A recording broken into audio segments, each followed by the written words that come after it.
Gracious Heavenly Father, we thank you for this day and all the many wonderful blessings.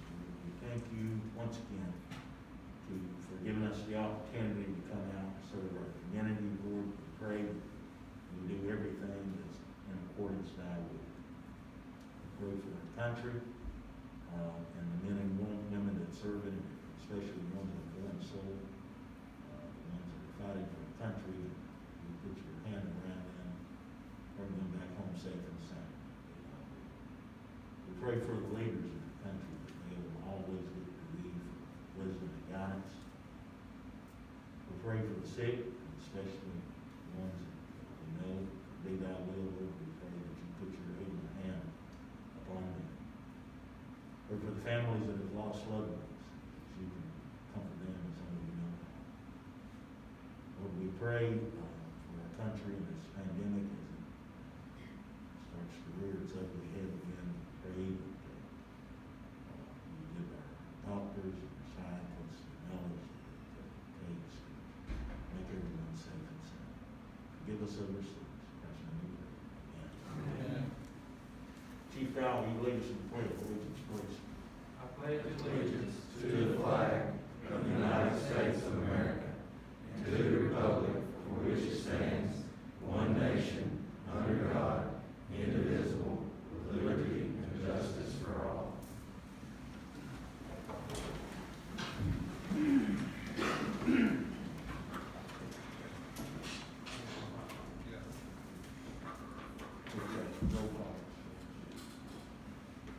Alderman Clegg.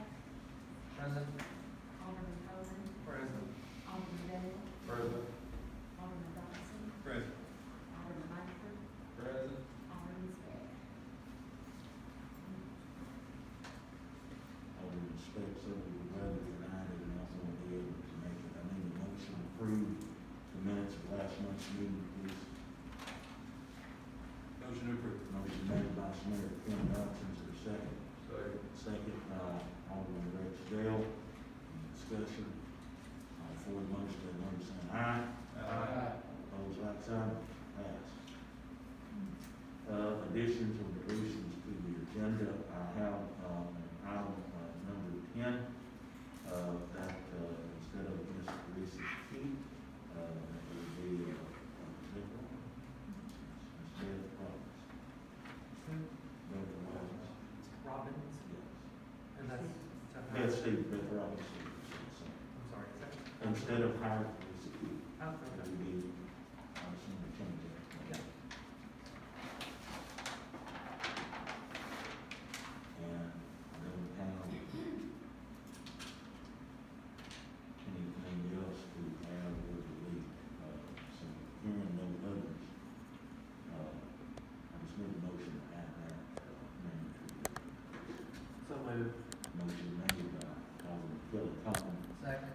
second by Alderman John Clough. Discussion. All for the motion, please say aye. Aye. Opposed, like sign, motion passes. Number 6. Item number 1 on the old business is a charter change. Our attorney John Meadows, I think, has talked to us about this, and had some samples. I think the board wanted to see the nepotism policy. We sent that out, also a copy in your packets. And John, do you have anything to add to that, please? Well, at the last meeting, the board was presented with 3 sample proposed ordinances regarding the recent charter amendment that provides that the board, by ordinance, could authorize the mayor, the office of mayor, to hire and terminate employees. So based upon the recommendation of the board at that work session that occurred last month, I have prepared and submitted to the mayor which is in your packet, a proposed ordinance, which is a hybrid, which was what was suggested by the members at the work session. And this is an ordinance that, if passes, it would authorize the mayor to the authority to hire and fill budgeted vacant positions with the exception of department heads, which would still require the approval of the board, the city council, and also the authority to suspend employees but not terminate, which would still be the responsibility of the council. So that's what that was. Now, there was some question the last time we were here about the nepotism policy, and in your packet, you'll see a proposed amendment to the nepotism policy.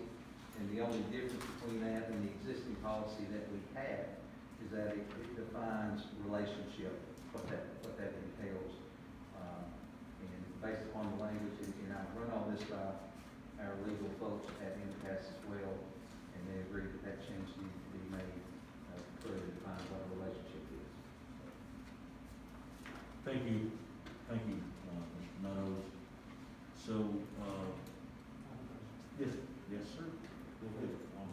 John, do you, mind, just for the record, and I think for the public, I think it's important that everybody understand what our nepotism policy is. Do you mind reading that proposed policy, please? This amended policy would read that no member of an immediate family shall be employed under the same line of supervision within the same department. This does not preclude employment of immediate family members under other lines of supervision.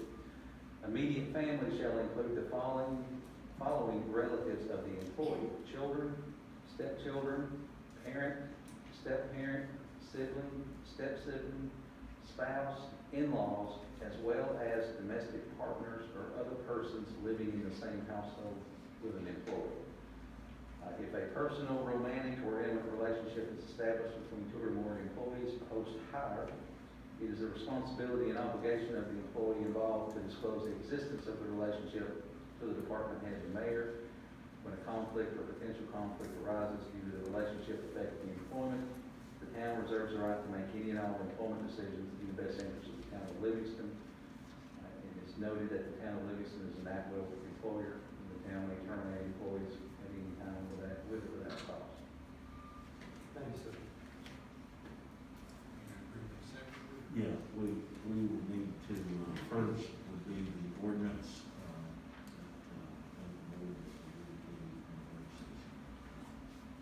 I can read this as the ordinance to delegate authority of the office of mayor to hire and terminate, certain city employees, whereas the charter of the town of Livingston provides that the board of Alderman may, by orders, delegate the authority to hire and terminate employees of the office of mayor. Whereas the town of Livingston board of mayor and alderman have determined that it is desirable to delegate such authority to the mayor and found the scope and limitations of said authority.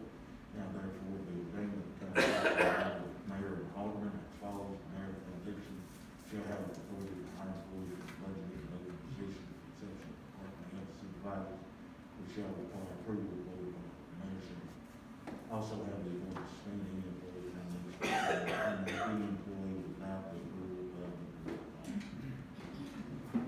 So I'll entertain a motion for that, pass that ordinance.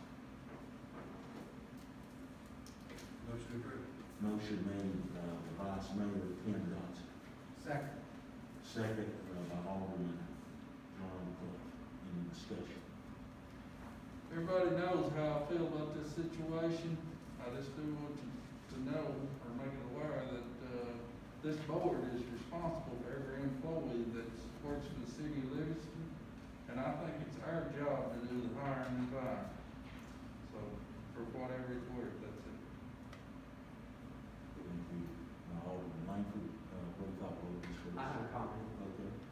With all due respect, my interpretation on our role as city council is to set policy, and the management, the day-to-day management, including hiring and firing, is the job of the mayor. Thank you, Alderman Coleman. Roll call vote, Ms. Wilson. Alderman Coleman, Yes. Alderman Dellum, Yes.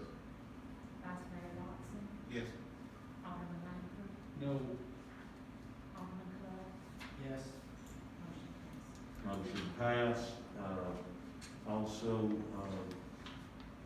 with this, policy, the amended nepotism and personal relationship policy, which we've had a policy, but it has been amended, it's recommended by our general counsel, John Meadows, and also MTAS, Municipal Technical Advisory Service.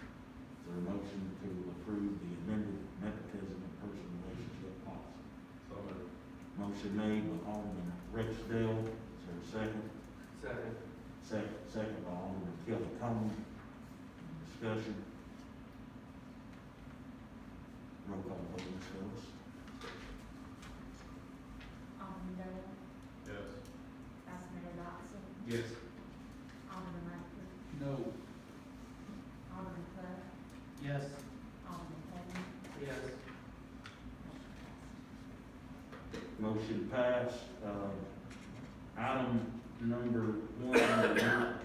number one under new business, downtown revitalization, Mr. Ray Evans. Ray, you made it in time. I did make it time, Mayor. Thank you. At our last meeting, which was, I think, 2 weeks ago, we had a presentation by Ms. Elizabeth Ferris with Kids First Pediatric Therapy about a unique opportunity for communication in the Central Park. And so we asked her to come tonight to share that with council, and at the end of her presentation, we would ask you to, well, let her give you the presentation first, and then we'll see what we would like for y'all to do, what else we'd like for y'all to do. Come on up, Ms. Ferris. Welcome. Thank you. Now, what button do I need to press up here? It's already pushed. Awesome.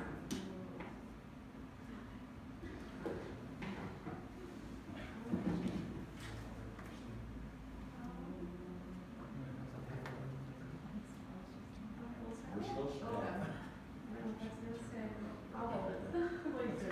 All right. Hey, Rebecca, where's our It's not working. battery? Alright, so, the first thing I wanna do is just talk about who I am, kind of what I do for a living, just to give you a background about this project. But my name is Elizabeth Ferris, and I'm a speech pathologist.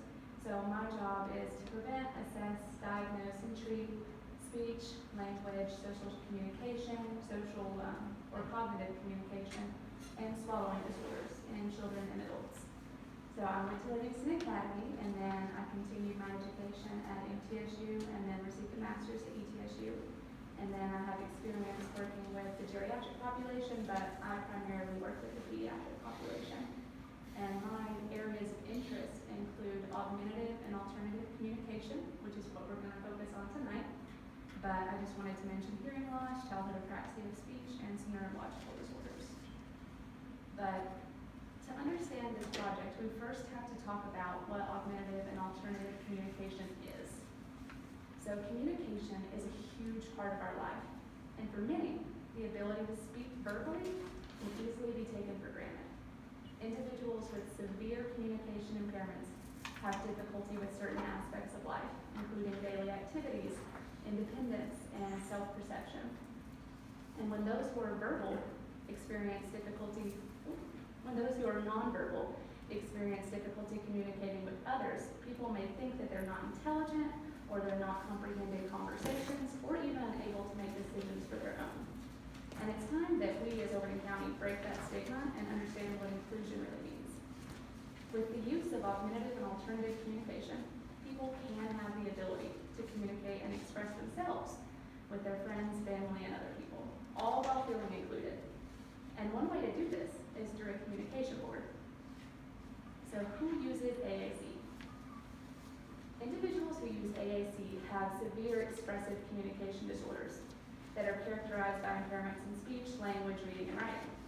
So AAC users may include individuals with autism, cerebral palsy, developmental disabilities, intellectual disabilities, apraxia of speech, or genetic disorders. And this list is not inclusive by any means, but it is kind of the big ones. But I wanted to talk specifically about how this translates to Overton County.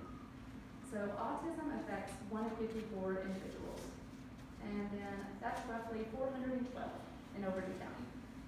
Of that 412, 40% are nonverbal. So that's 165 children in Overton County.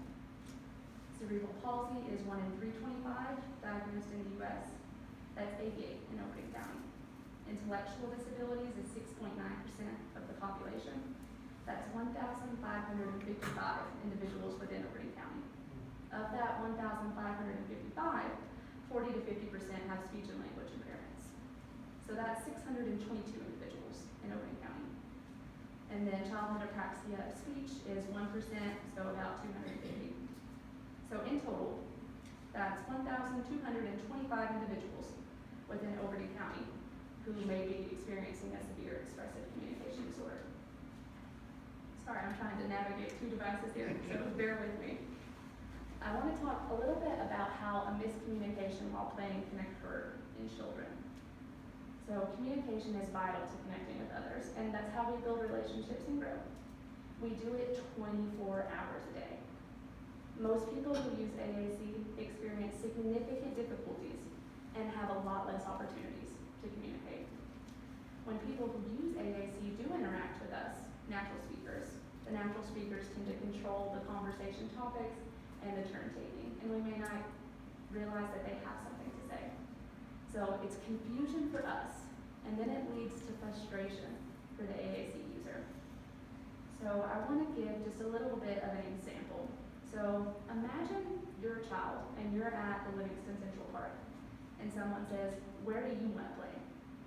You hear that person, but you're nonverbal, and you have no way to tell them that your favorite spot is the splash pad. So you just look around and you gaze until your eyes meet the splash pad. And you hope that they want to play there, but they don't respond the way that you want them to. They take you to the slide, and then you have a meltdown because you hate the way the slide feels. So then you are, probably if you're that child who's nonverbal, you're crying, you're unable to play, you're unable to interact with your peers, communicate, share information, and have that quality of life that other children who are verbal speakers have. So a similar experience happened to me pretty recently. So I have a nephew who's nonverbal and uses AAC. And he's so fun, affectionate, and smiles all the time.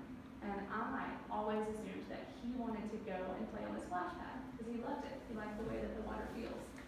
But he didn't utilize an AAC system.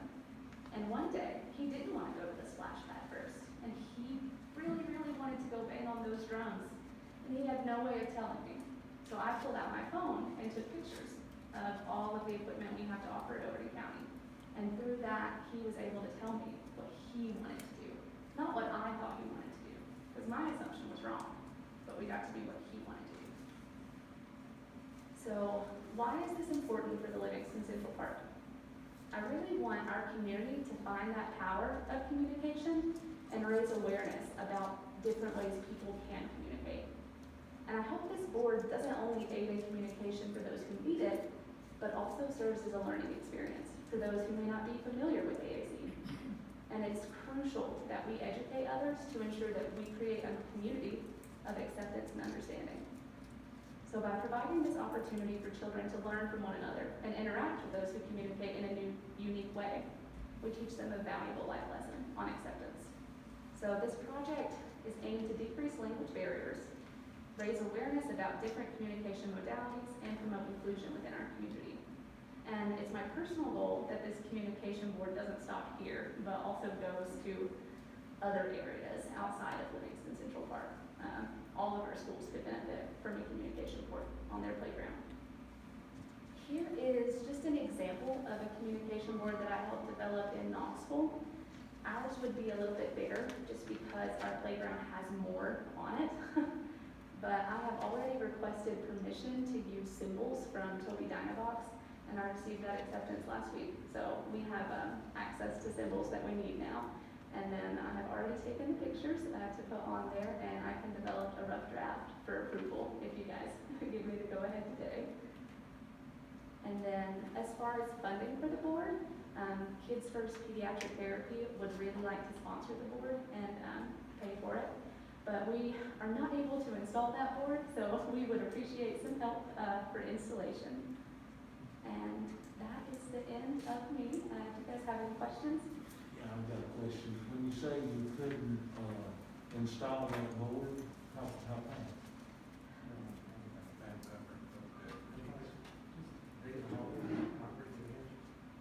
Okay, well, that's what I'm saying. I think that's what she's asking.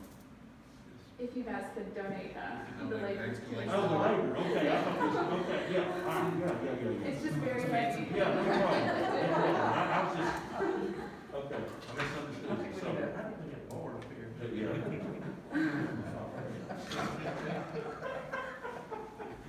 No problem. Thank you, I may be able to use the board.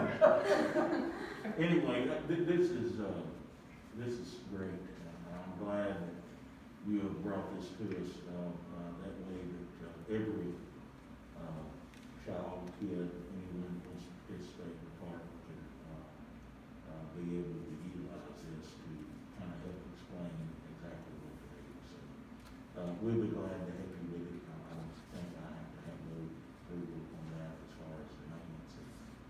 It's on, city property, so, I'm sure you've got a location or Ray does, and we'll go from there. I have a spot in mind. Okay, I figured that, yeah, I figured it. So, is there any questions for Ms. Ferris? Thank you for your work. Yes. Well, thank you. Okay. It's my pleasure. All right, thank you. You're more than welcome to stay, or you can be dismissed as how we, okay? Thank you. So at the meeting, we did a little role playing, so I got to learn firsthand exactly what she's talking about the frustration of the child being not verbally communicated. We think this is a great addition to Central Park. We've already got a great inclusive park already, particularly for physical elements, both in the playground area and the splash pad. This just adds another layer, and I think it makes Livingston Central Park again a bit more unique than other facilities around the state. So, You know, Ray, I'm really shocked that this is not mandatory for American Disability Act. I'm shocked. I understand.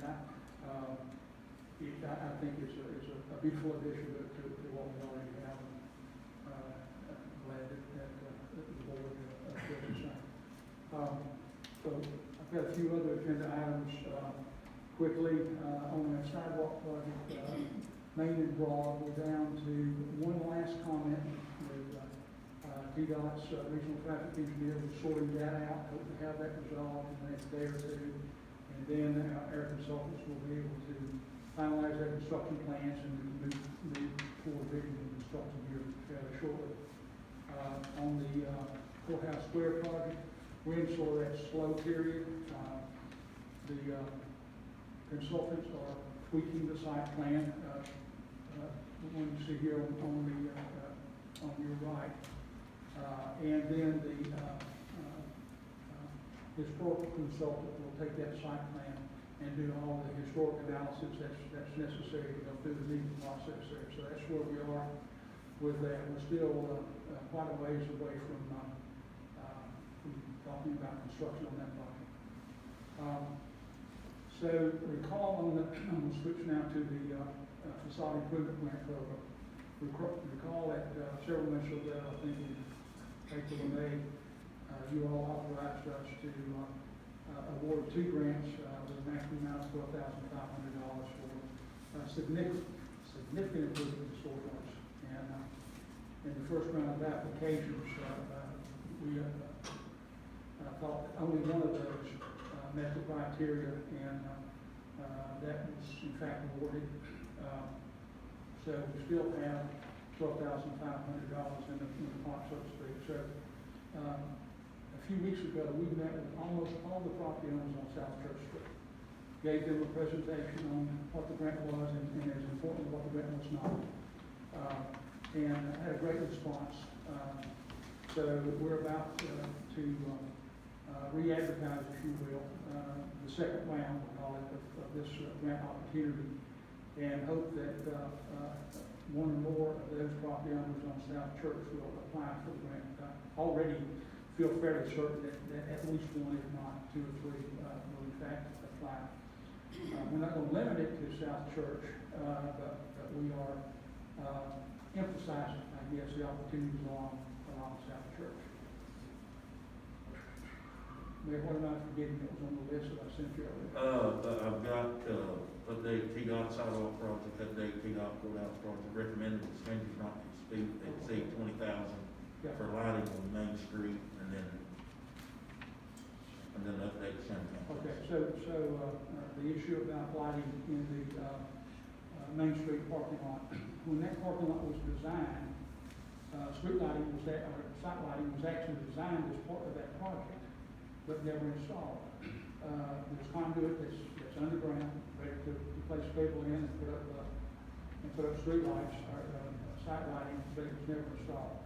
We're getting a lot of, comments from citizens about, how dark the lot is at night, and, folks will feel a lot safer if there was lighting in it. Again, we've got conduit in place, intended at some point to put that in. So we're gonna ask this board to, allow the mayor to proceed forward with, soliciting, proposals to install those lights in an amount not to exceed $20,000. There will be exactly the same kind of lights that you see around, the square now and down Spring Street. Those same, I think they're called Georgetown lights with an acorn top. Can you clarify which lot that is, where it is? Next to Nancy, Nova's between Nancy's building and Shannon's And building. how many car spaces what's the capacity of that lot? So, How many cars what's the capacity? Raymond, you remember that, I know that's a project that Bard has worked on this. It's somewhere around 25 to 30, I can't remember exactly, but it's somewhere in that number, so. And it's full. Okay, thank you. yeah. Thank you. So I guess with that, Mayor, I would ask a motion to allow you to proceed forward with the lighting. Okay, anybody have any questions for Mr. Ray Evans? Yes. I do, but not about the lights. Okay, well, he's wanting go ahead, someone make a motion. All right. I'll make that motion. Motion made by Vice Mayor Ben Dodson, recommended expenditure not to exceed $20,000 for lighting on Main Street, public parking, to start the good process. Is there a second? Second. Second by Alderman Kelly Coleman. Any discussion? I forgot to say, obviously, I mean, it may be obvious, but these funds would come out of the sales tax rebate. Thank you. Roll call, Alderman Stevens. Vice Mayor Dodson, Yes. Alderman Langford, Yes. Alderman Clark, Yes. Alderman Coleman, Yes. Alderman Gale, Yes. motion passed. Motion passed. Ray, any other business? That's all I have. I have a question. Yes, sir. Okay. Ray, back to the site plan for the courthouse project. Yes, sir. How close do you feel like we are to that final plan? I know you mentioned that we're getting closer. How near are we? The consultants, said that within the next 4 weeks, they want to have a review meeting of what they would consider their final, concept of the plan, and have that here locally. Okay, so we will have a chance to review that final plan once it's designed. There will be a review meeting that everyone will be invited to. It wouldn't necessarily be a presentation to the board, mayor, and all, but it would be an open session Okay. that anyone who was interested could come and participate. Okay, well, just let us know when that is. That's what Thanks. Thank you, Mr. Evans. Next, we have as part of the downtown revitalization update of the Shannon Council and Main Street grant application.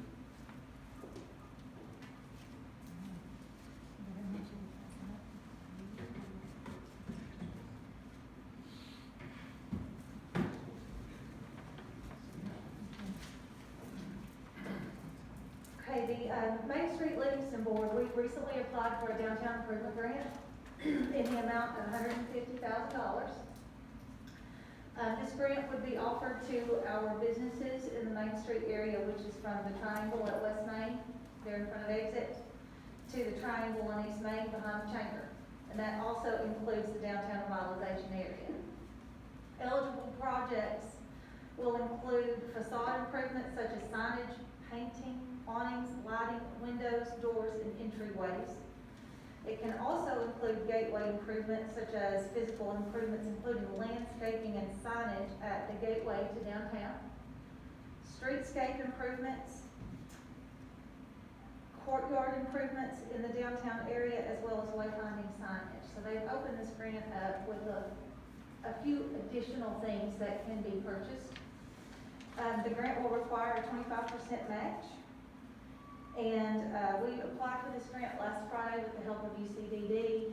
The deadline was the 30th of July. We should know by the end of the month whether or not we were selected and whether or not we will receive the entire $150,000. Of course, we are hoping that we do. We have got probably 10 to 15 businesses that have already expressed interest in applying for this grant. Any questions on the Main Street grant? Do we know how competitive that process is, or what You our know, odds are? based on the information that the ladies with the Tennessee Main Street Association have given us, they feel like we should be able to get it without a problem. So, we're definitely thinking positive. Good.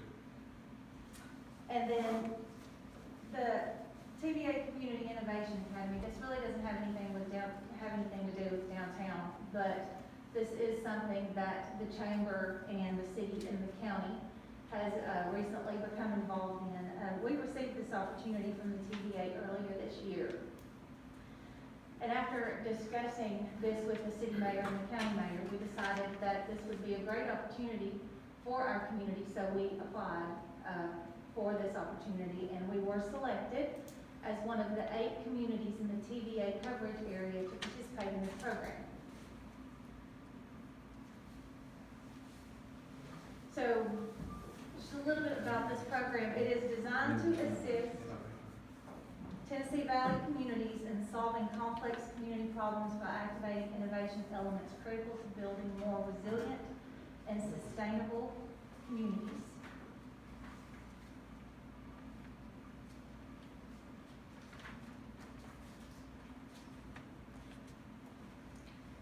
And it's definitely been a process so far.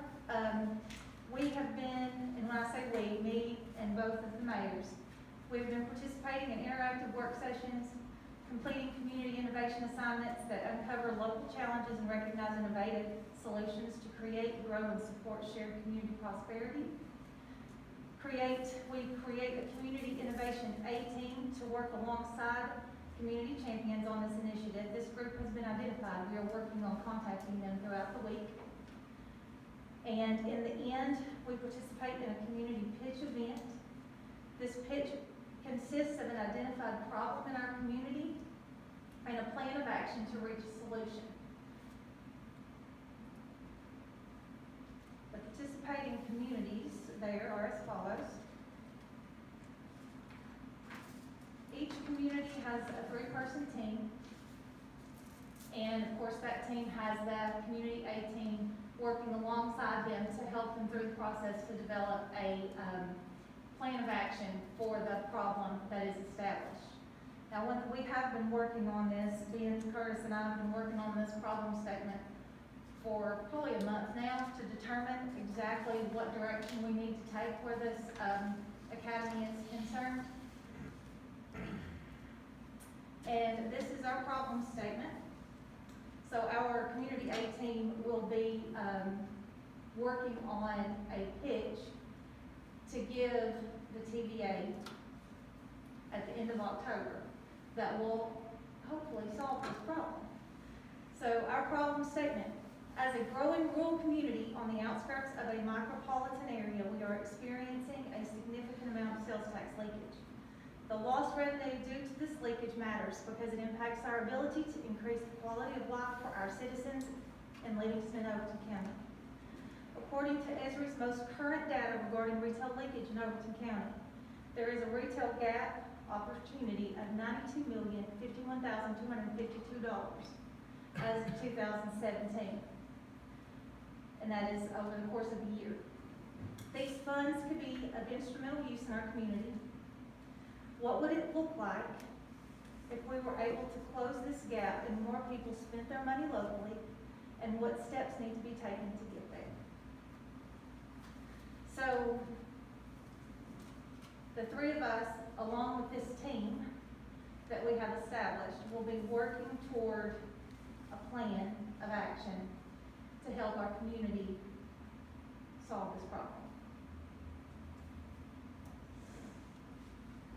And we will be sending this link out. I don't expect you can barely even see it up there. I don't expect anybody to try to remember that. But we do have a survey link that we will be sending out to the community, to all of you, chamber members. We're going to try to get it out there to as many people as possible, because it will allow us to have a better idea of what people think of their community.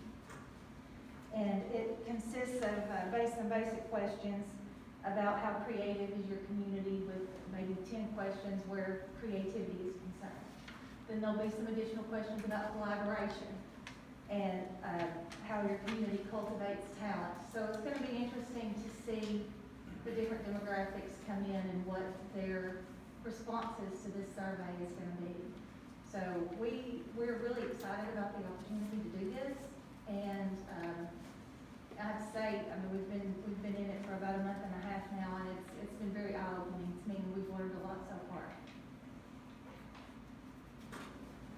In that process, Shannon, has there been any, have y'all learned anything about how TVA has, in the past, helped communities solve their problems? Has there, in your all's process here, have you heard success stories?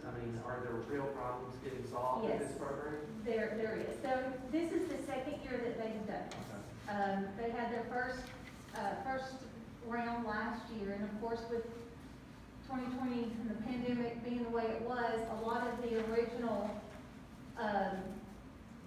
things got kind of changed around a little bit on them. They couldn't do any kind of in-person meetings. They had to do everything virtual. So, but yes, and it's not, this pitch event at the end, the panel is not necessarily TVA. There's different people from across the United States that will be there to listen to our pitches at the end, and they will have the opportunity, if they like what they hear, they will have the opportunity to help us. So it's not necessarily the TVA, but they're the ones who are actually putting on the academy. Thank you, Ms. Country. You're welcome. That's all I have. All right, thank you very much. Okay, item number 2, AARP, Mr. Martin Penny.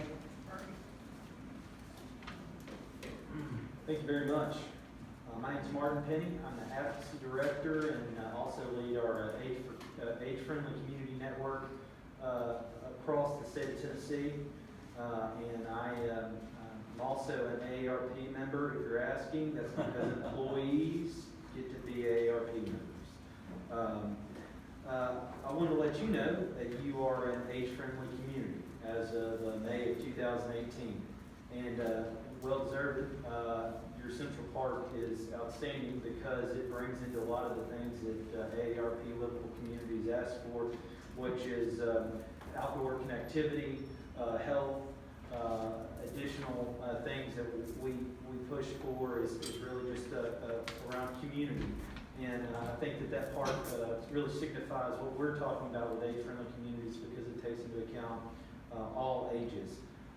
But now is a time to submit an updated plan to remain an age-friendly community.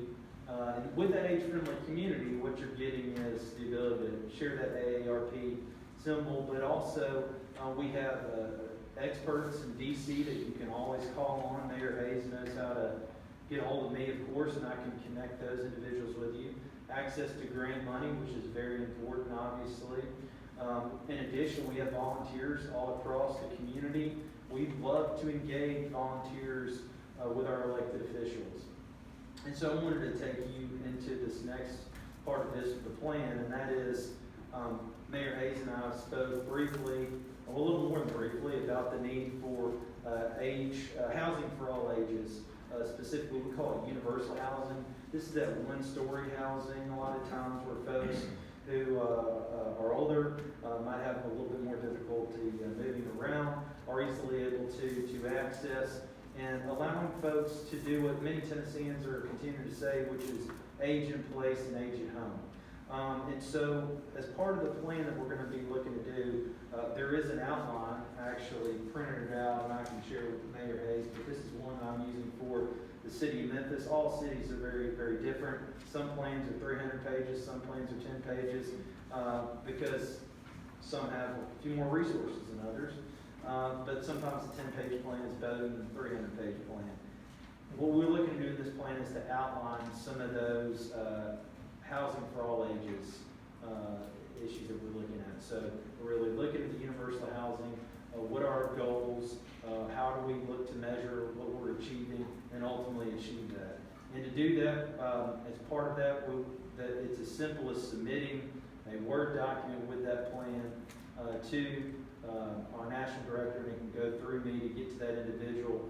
But one thing that I do want to share, and if anybody, I will have my business cards over here, so you can always reach out to me.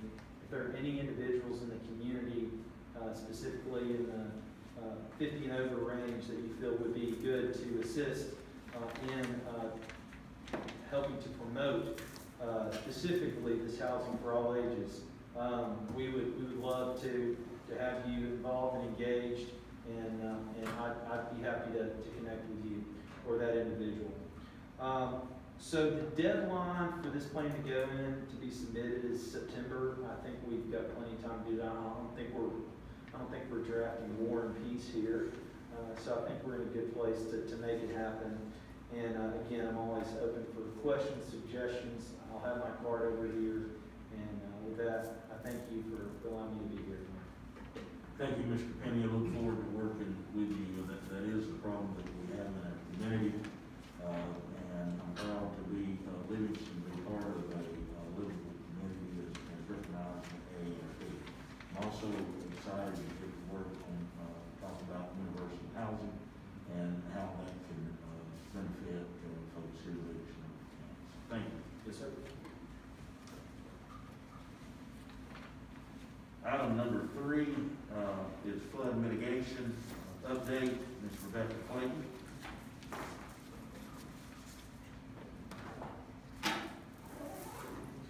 Well, this is the grant to buy the houses on Cash Street. And so we Excuse me, thank you, Mr. Penny. Have a safe trip back. Thank you so much. Sorry, Ms. Rebecca, continue. That's okay. We do have our application in FEMA's hands. The total money that we have applied for is $830,781. This is an estimate of what FEMA thinks that the properties are worth, which is 20% more than their tax record. So that's where they come up with that. And the city would have to pay this amount and then ask for reimbursement when this happens. So after everything is said and done, then the local share will be $103,847.63. If all these numbers ring true, if their appraisals appraise for what FEMA thinks they're going to do. That's it. Thank you, Ms. Clayton. Are there any questions for Ms. Clayton? I think it's important just to clarify one thing in case people that aren't here hear this. That estimated 800 plus thousand that you mentioned is strictly an estimate based on the values that are in that application. But if a homeowner who's in this, applies for this grant, if they choose to do a private appraisal, then, and it goes up, then that figure's also gonna go up, right? First, the city does the appraisal, and then if they're not happy with the city's appraisal, then they are eligible just to get their own, but the city doesn't have to accept it. But, yes, I understand that. The dollar figures can go up based on current appraisals that are done at the time once this is approved, right? this 830,000 estimate, is that what you're talking about? Yes. If it go up? We have applied for 830,000. If it goes up, we will have to reapply.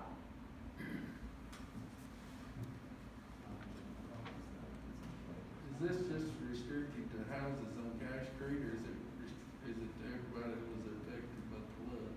Well, everybody that was affected, we sent out letters, and some denied it, they didn't wanna be a part of it, and some did, and this is just, I think there's 6, 5 that say they do want to be part of it.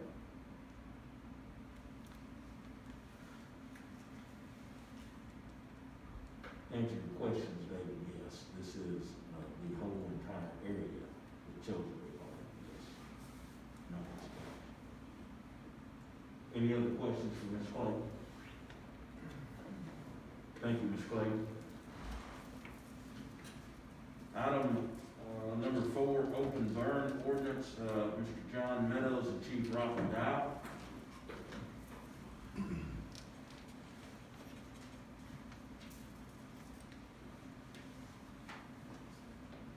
This is, Chief Dow came to me sometime back, with some concerns about the current ordinance that we had. I didn't feel it was sufficient. And based upon his recommendations, we sat down and put together an amended ordinance to, an open burning ordinance. Some of the changes, worth noting, in Rocky Street, something, because I didn't bring the old ordinance, which a lot of this was not in the old ordinance that we had. But basically, anyone that wants to engage in open burning, with a few exceptions, will be required to get a permit, and they'll have to fill out an application. This ordinance provides that before a permit will be issued, that Chief Dow or his designee will be required to go to the site where the proposed burning is going to be taking place to approve it, to make sure that it's acceptable. It also gives the fire chief or his designee the authority to prohibit burning or suspend or stop burning in any situations where they think it would pose a hazard to the public, person, or property. In addition, there's a provision in here that wasn't in the old ordinance that prohibits issuing permits for people to haul in trash or brush or garbage from other areas into the corporate limits of the town of Livingston and then burn it. It also establishes some guidelines for folks that are that a permit is issued. They'll be required to have a competent person there during the course of the burning, and to make sure that all burning is extinguished, I think within an hour of sunset, and to have some kind of plan for fire extinguishment in the event that the fire spreads. And I think I hit all the highlights. You give Chief Dow might have some more, so. I have a question. Yes. This is to be done no more than 24 hours before the fire? Yes. Is that how you want that to read? Or do you want to have at least 24 hours notice? Because the way I read this, it means if I want to do a fire Sunday, I have to wait until Saturday to get the permit. Correct. Saturday before we burn, yes. How am I going to do that on a Saturday? You'll call the fire department and get a permit. Is that correct, Rob? Yes. The fire department, of course, is on 365. So what happened was we had a guy get a permit from the state.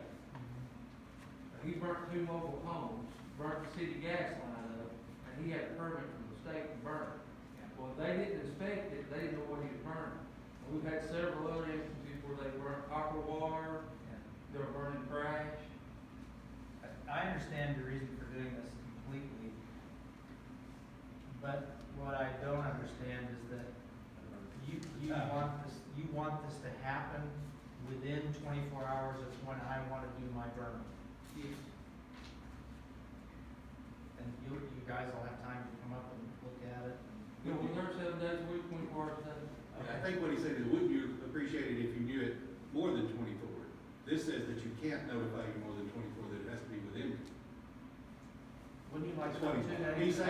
he's saying is, would you like to Yeah, the allow them permit to do will it? be issued 24 hours before, but you're saying notify us 2 or 3 days in advance to come inspect it, is that what you're asking? Yeah, he's saying Yeah, your verbiage in I- here says you can't notify you, but only within 24 hours. Yeah. You have to wait. So it needs to say at least. Yes. 24 Yes, hour at notice. least instead of no Oh, more. yeah, I'm with you. Right. Okay. Does this Yes, we include can leaves, make or that is amendment. leaves excluded? I seen something in there about leaves, burning leaves, If they won't burn leaves, they need to notify us and get a permit to burn it. to burn leaves. Another question, is this 12 months out of the year? Yes.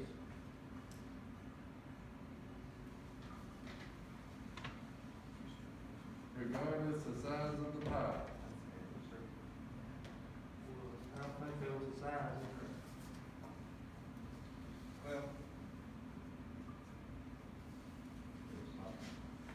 7-4.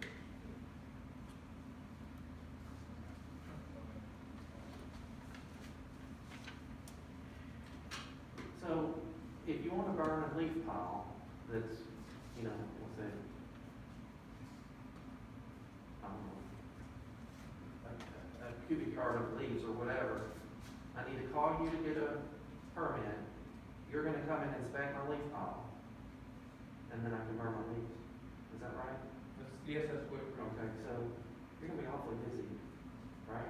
To I mean, we can take inspect. the leaves out there, what we're gonna run into is they're gonna say, well, I was burning leaves and this caused all this trash in the park. That's where we're, I mean, Yeah, I see what we you're. have a lot of that where we're gonna burn a brush pile and it turns out not to be a brush pile, it turns out to be a pile of garbage. And then the neighbors is calling because it's stinking up the community. And I can talk to Rossi further about that, but in section 7-406, that lists the exemptions for certain types of outdoor fires that would be exempt, and that would include contained cooking fires, that would include fire in outdoor fire pits or fireplaces, open fires for the training of firefighting personnel, and other heating on construction projects as well. And I think, you know, between now and the next meeting, I can get with Rocky, we may be able to put some language in there that would include, you know, grass and leaves, you know, as long as it's in a contained area. Just, have you looked at MTS, recommended? This came from This- tax. Okay. So most communities do this exact same thing if you want. Well, we took impasses, the suggested ordinance they gave us, and we kind of tweaked it.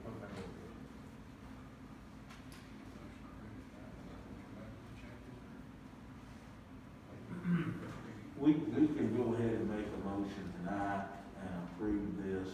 There will be as any ordinance, there'll be a public hearing, and we can add to it, and I can approve the second reading next month.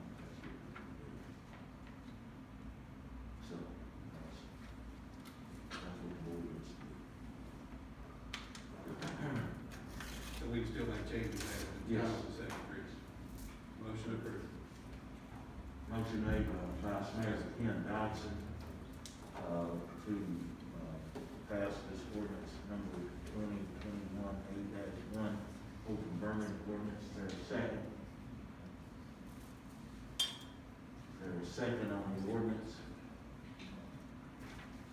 There's no second on the ordinance, so the ordinance fails.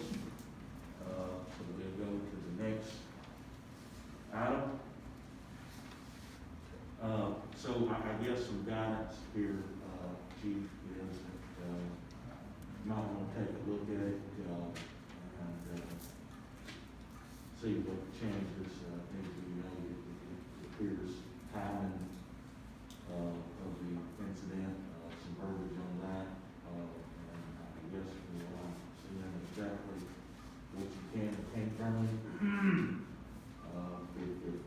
If you still want to move forward with this. Right now, there is, no action to be taken. Thank you. Next, item number 5 is the fire department hiring an employee. Chief Dow.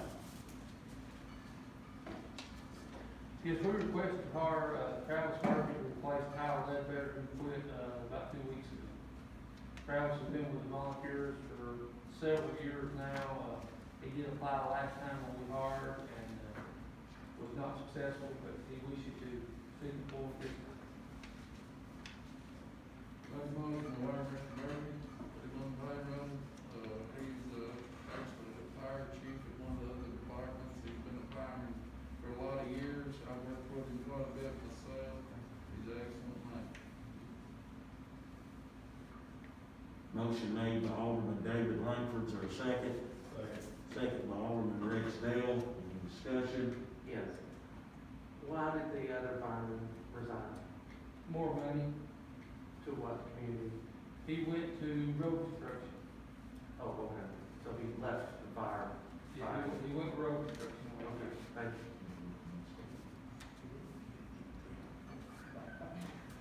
Thank you, Chief Dow. Got a motion and a second. Any discussion? All for the motion, let it know by saying aye. Aye. All opposed, like sign. Motion passed. Item number 6, airport capital improvement plan, Mr. Raymond Kennedy from the Barge Design Group. Good evening, guys. Jason Duke couldn't make it tonight, so I'm filling in there tonight. He's fighting fires somewhere, ain't Actually, I think he's fighting family issues. Oh. So I'm sorry. But, he? Same thing. yeah. Oh. It is an aye. Before we get into this, I'd like to, the airport got some good news. The TDOT Aviation comes out every year, inspects your airport, does an inspection report. With the tree clearing that's been happening at the end of the runways and stuff, they have now given the approach slopes a clean bill of health. So we have that report here.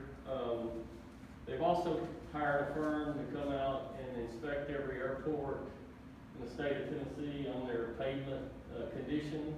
So you'll know where your pavement is and over the next few years what you need to plan for, if you need to replace pavement, surface, aprons, runways, taxiways. The map shows that you've got all green, you're in the 70 to 56 range, which is really good, except for the apron is front, next to the fuel farm, in front of the old T-hangers, if you know where that is, that's next to the taxiway connector. They gave you all a 55 to 41, so that says that over in the next 5 to 6 years, you probably need to look at doing some kind of overlay or surface. I thought the recent project up there, we overlaid that entire area. No, we went to the fuel farm, and we went around the back of the T-hangers, but we had built that other apron when we built John Hempacre T-hangers and stuff. Thanks, man. We did do a crack repair on that too. The one thing that's probably gonna help that apron, along with, helping your runway even get a better number, is the state of Tennessee is in the process of, putting a rejuvenator and a, more or less a seal coat type system, restriping runways. We're in the process of evaluating the runways in Middle Tennessee for the aeronautics. That rejuvenator will give that pavement a little more life and stuff, so it may change that number a little bit more towards the latter part of the better number. That project is slated for sometime next year, so that number may improve between this year and next. What you see on the board is we have a project that we've got some 7-to-1 violations on the side slopes of the current runway. That portion that you see that's highlighted never put in a safety security fencing because the fencing was grown between the trees, and the trees are on the line between property owners and the airport. It's recommended now that we clear all those trees to get rid of that violation. They did a wildlife study, which is now required by FAA before you do any kind of project like this. The study came back and said we need a 50-foot buffer. We also also need a 10-foot fence with 3 strands of wire over the top to help keep some of the wildlife off the runway. So to buy that 50-foot buffer, it's gonna affect these property owners. The state has a process they go through where they get an appraisal, they have an appraiser come out.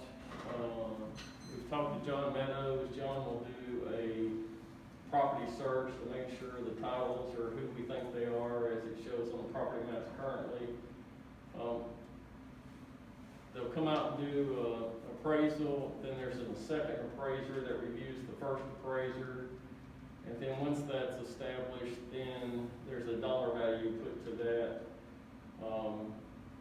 Then you talk to the property owners. There is a letter the mayor has that he's mailing out that will notify the property owners. There'll be surveyors and appraisers on their property after this meeting. But we roughly need to buy 10.58 acres, and these are the properties that are affected. Is there any questions?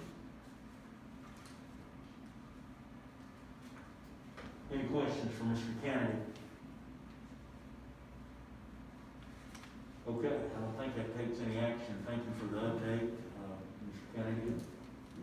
You and Benson are more than welcome to stay. Thank you. Stay for the meeting in time. Thank you.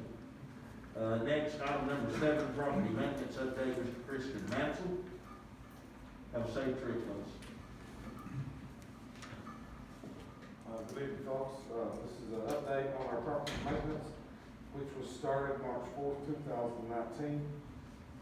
Up to date, on our miscellaneous, chapter 1, we have had 169 properties that have been in violation. At this point, 159 of these properties are in compliance. 3 are still in violation. 1 property is stayed on in litigation. 2 have had liens placed on the property, which have been cleaned up by us. 4 properties were cleaned by the city and 2 have liens on. And 7 properties have been cleared by private contractors, and the bills have been sent to the owners. On our chapter 2, abandoned and dismantled vehicles, we've had 25 vehicles that have been found in violation. 24 are in compliance, and we have 1 case which time actually expired today, and there will be further action taken tomorrow. On our slum clearance, which is chapter 4, 12 structures have been considered a slum. 5 are still in the hands of our designated agent. 3 of these properties have been boarded up. 2 have been torn down by the owner, and 2 of the properties have been restored. And on our chapter 5 junkyard, 0 properties have been signed in that area. That's all I have a question. Any questions for Mr. Mansell? Yes, I was pleased to see the activity going on down the old block plan. Can you give us an update on where that project is, why, what's happening and why? So that property was actually on our slum clearance that was considered a slum. We had a hearing with the gentleman that owned it with our designated agent here. It was agreed that he would remove the building and take care of that. We actually have an updated hearing on August 17th to finish that project up. And it's just that update here is to see where we're at and make sure that things are going the way they should. I just think it's nice to point out projects like that that are, getting done. Owners are actually taking the initiative to follow up on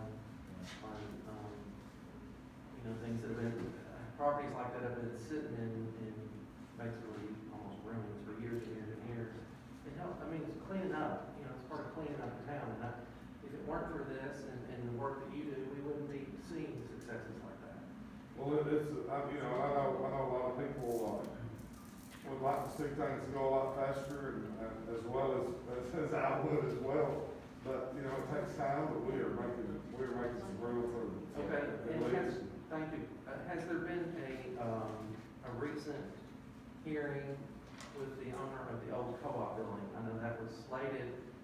There was a new citation issued under the slum clearance, and there was supposed to be a hearing.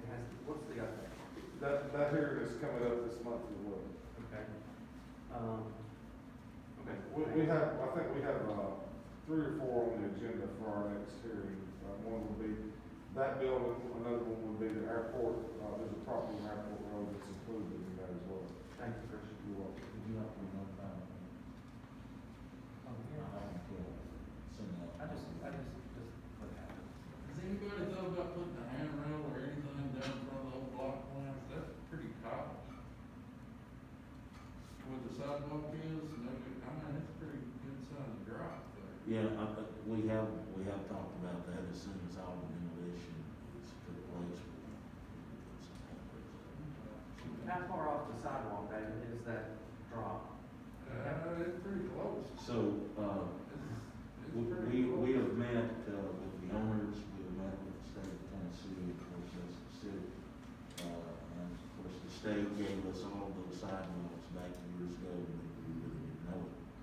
So the sidewalk belongs to us. There is people that travel. Oh, yeah, absolutely, no question about that. And I mean, I'd have so much sleep fall. So, we will be putting one out. So, it's anywhere to answer your question, that could be a 10 or 15 foot drop. Yeah. Here's how far from the sidewalk to the road. Thank you, Mr. Rancho, for your update. Item number 8, Police Chief Greg Etheridge, hiring a dispatcher.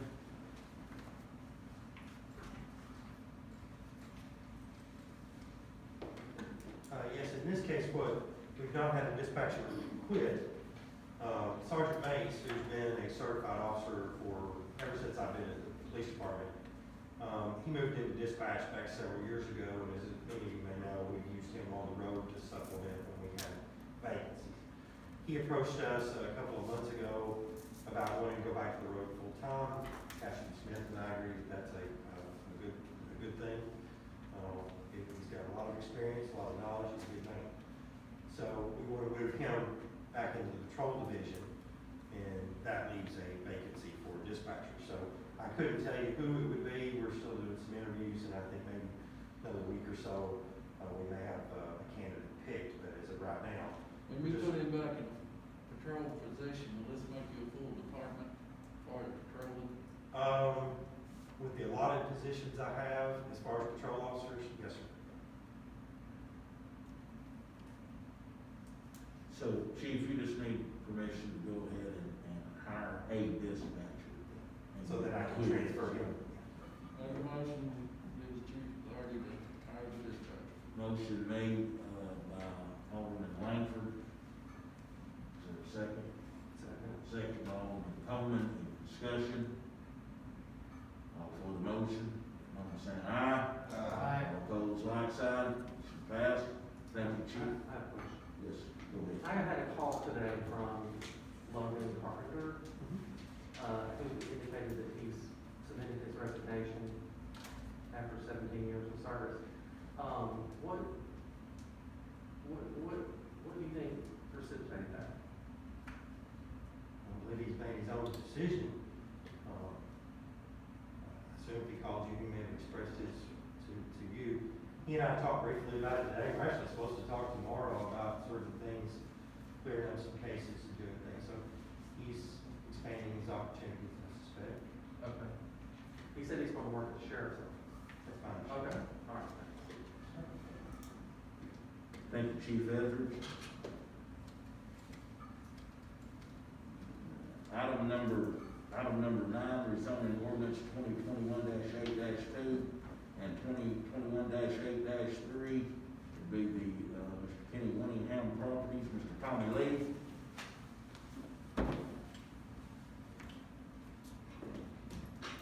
Thank you, Mayor, Board, thank you for having me tonight. Planning Commission meeting last Monday, we had 2 rezoning requests, both by Mr. Kenneth Winningham to rezone 2 separate properties. One located on McHenry Street, directly across from Central Park, to rezone that property from R2 to C3. And the purpose of that rezoning is to establish a warehouse for his hardware store. Codes enforcement officer, or building inspector Christian Mansell, delivered letters to all adjoining property owners with no objection or any support, but we didn't have any objection. And so based on that fact, the planning commission did make a motion to recommend the rezoning of that property from R2 to C3. Do you want to handle them one at a time, Mayor, or do you want me to? Yeah, let's handle them one at a Yes, time. sir. Rezoning ordinance 2021-8-2, that ordinance there, as Tommy Lee, go ahead and read the top of that ordinance out. You got it in front of you? No, sir. I've got it. Hold on. All right, thank you. An ordinance to amend the official zoning map of the town of Livingston, Tennessee, adopting the ordinance, number 2021-8-2, and since amended to change the zoning classification to one of property located on McHenry Street from R2 high density residential to C3 general commercial. Yes, sir. All right. It is recommended by the planning commission. Yes, sir. Is there a motion? Motion to approve. Motion made by Vice Mayor Ken Dodson. Is there a second? Second. Second by Alderman John Clough. Any discussion? All for the motion, let it know by saying aye. Aye. All opposed, like sign. The other amendment is ordinance number 2021-8-3, an ordinance to amend the official zoning map of the town of Livingston, Tennessee, as adopted by ordinance number 2021-8-3, and has since amended to change the zoning classification of the one property located on Tom Davis Road from R2 high density residential to C3 general commercial. Is there a motion? Motion to approve. Motion to approve by Alderman Kelly Copeland, second Second. by Alderman John Clough. Any discussion? Same process with that one, Mr. Reed. No Absolutely. objections to any landowners from adjacent. Yes, sir. And this is the property that is adjacent to the old teen center right behind the Dollar General Market. Same issue going from R2 to C3. We did pass out letters to adjoining property owners, no objections, and Mr. Winningham just stated it was for a commercial opportunity. All right, Oh, and as recommended by the planning commission. I did it. Yeah, so all for the motion, let it know by saying aye. Aye. All opposed, like sign, motion passed. Okay. Item number 10, hire Ms. Beth Robin Stevens to fill in, Ms. Peyton Long, that, is going back to school. I think she's done a good job as Nessie, we'll be replacing her, just need a motion. This is Beth that went to the yeah. So moved. Motion made by Alderman Clough. There's a Second. second by Alderman Coleman. Any discussion? All for the motion, let it know by saying aye. Aye. All opposed, like sign, motion passed. Also, there will be a call meeting on August 18th at 5 p.m. to talk about the water intake, at Butler Landing. Yeah, and also, today I've made a decision, given the fact that our COVID-19 numbers has increased by what, the director of the health department says, 1,000%. All city employees, will be required to wear masks. The ones that's vaccinated is optional. Anyone that comes into the city building, will be asked to wear a mask and have their temperature too. No other business, need a motion to adjourn. Motion made by Ken Dodson, is there a second? Second by Alderman Rex Dale, all for the motion, let them say aye. Aye. Opposed, like sign, we'll adjourn. Don't read it, you know what to do.